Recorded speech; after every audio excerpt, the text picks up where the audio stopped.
खुलुमबाय गिबियावनो नोंथांमोनखौ बयखौबो सोरजि द क्रिएटिविटी चेनेलाव बरायनायजों लोगोसे फुंबिलिनि गाहाम हामलायनायखौ बावहरग्रोनाय जाबाय। दिनैनि माखासे निउस आपडेटफोरखौ नोंथांमोननि सिगाङाव फोरमायथिना होनो आवगायनाय जालायबाय। नोंथांमोनहा भिडिअखौ नायनानै मोजां मोनोब्ला लाइक खालामगोन होनना आसा खालामबाय। लोगोसे इउटिउब चेनेलखौ दाबो साबस्क्राइब खालामाखैबा साबस्क्राइब खालामनानै लानो थाखाय गुरै खावलायनाय जाबाय। थ' बिदिब्ला जोङो भिडिअखौ जागायनोसै। गिबियावनो दङ BoNSUआ आरो गोबां माहारियारि आफादफोरा क'क्राझाराव दिनै सानसेनि हाबाफारिजों रजत मण्डलखौ हमनांगौनि थाखाय धरना हाबाफारि लानायखौ नुनो मोन्दों। नंगौ, जों बयबो मिथिगौ दाखालि थांनाय 3 आगस्ट खालि क'क्राझार जिल्लानि सिङाव थानाय मागुरमारि गामियाव सासे मेद' ब्रह्म आरो आखतार आली मुंनि सानै सुबुंखौ मोसौ सिखाव साजायनानै रजत मण्डल मुंनि सासे सुबुङा गोबां गाज्रि रोखोमै बुनायखौ ससियेल मिडियायाव नुनो मोननाय जादोंमोन। जाय भिडिअखौ लानानै गोबां हारियारि आफादफोरा, फरायसा आफाद आरो गुबुन गुबुन हारि माहारिनि आफादफोरा सोंखारिबाय थानाय बायदिनो मैयाबो BoNSUआ आरो गुबुन गुबुन माहारियारि आफादफोरा जथायै रजत मण्डलखौ थाबैनो हमनानै साजा होनांगौनि थाखाय क'क्राझाराव मोनसे धरना हाबाफारि लानायखौ नुनो मोननाय जादों। जाय हाबाफारिनि गेजेरजों बिथांमोना रजत मण्डलखौ थाबैनो हमनानै आयेन बायदियै गोख्रोङै साजा होनांगौ होननानैबो बिथांमोना गोख्रोङै बुंथिनानै होबावो। दिल्ली इउनिभार्सिटियाव बर' आयदाखौ फरायनो मोनसिगोन। नंगौ, जों बयबो मिथिगौ दुलाराय बर' फरायसा आफाद आरो बर' थुनलाइ आफाद जथायै मोनसे हानजाया दाखालि थांनाय 6 आगस्ट खालि दिल्लीयाव थानाय दिल्ली इउनिभार्सिटिनि मोनसे केम्पासाव थांनाय जादोंमोन।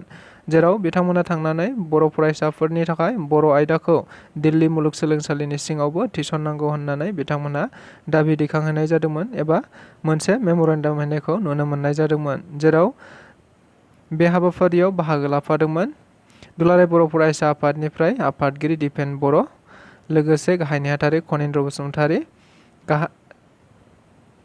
लोगो आफादगिरि खोरोमदाव औवारीजों लोगोसे बोसोनगिरि खुंख्रा सरगियारी।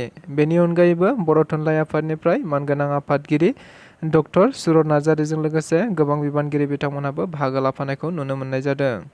मिथिनाय बायदिब्ला दायो दिल्ली इउनिभार्सिटियाव बर' आयदाखौबो थाबैनो फरायनो मोननायनि खाबुखौ मोनसिगोन होननानैबो दुलाराय बर' फरायसा आफादनि मानगोनां आफादगिरि बिथाङा बुंथिनानै होदों।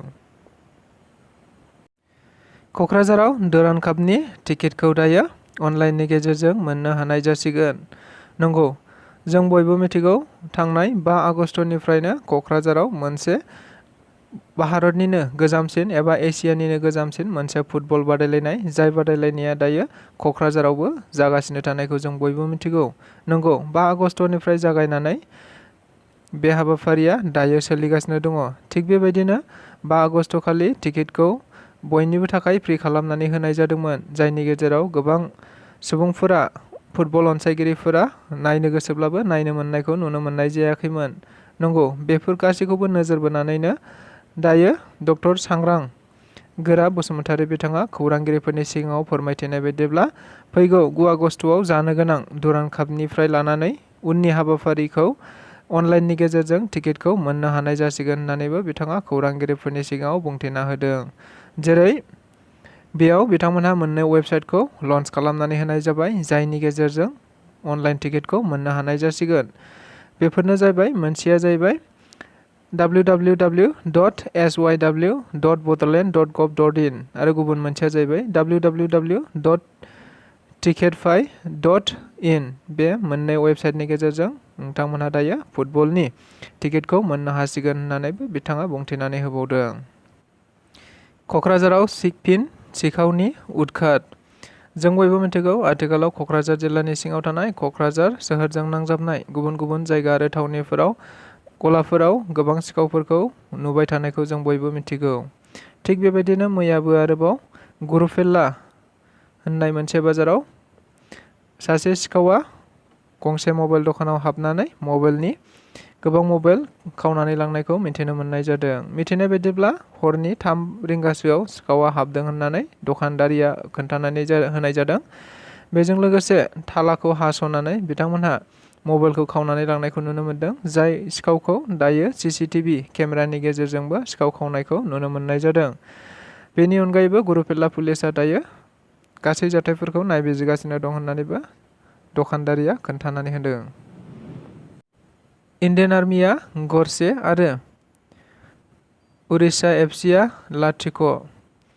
थारैनो जों बयबो मिथिगौ एसियानिनो बयनिख्रुइबो गोजामसिन फुटबल गेलेनाय बादायलायनाय, जाय बादायलायनाया दायो जारिमिनारि महरै क'क्राझारावबो जादों एबा देग्लाय गिबि खेबनि थाखाय क'क्राझाराव जानायखौबो जों नुनो मोन्दों।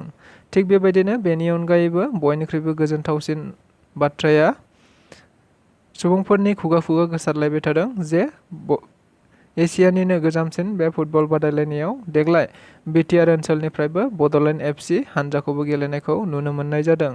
नंगौ, थिग बेबायदिनो बे गेलेनाया क'क्राझाराव दाखालि थांनाय 5 आगस्टनिफ्राय जाबाय थानायखौ जों बयबो मिथिगौ। थिग बेबायदिनो मैया इन्डियान आर्मि आरो उरिष्या FCजों गेलेनायखौ नुनो मोननाय जादोंमोन। मिथिनाय बायदिब्ला जोबजासिमाव इन्डियान आर्मिया गरसे आरो उरिष्या FCखौ 0 बेबायदि नुनो मोननाय जादों।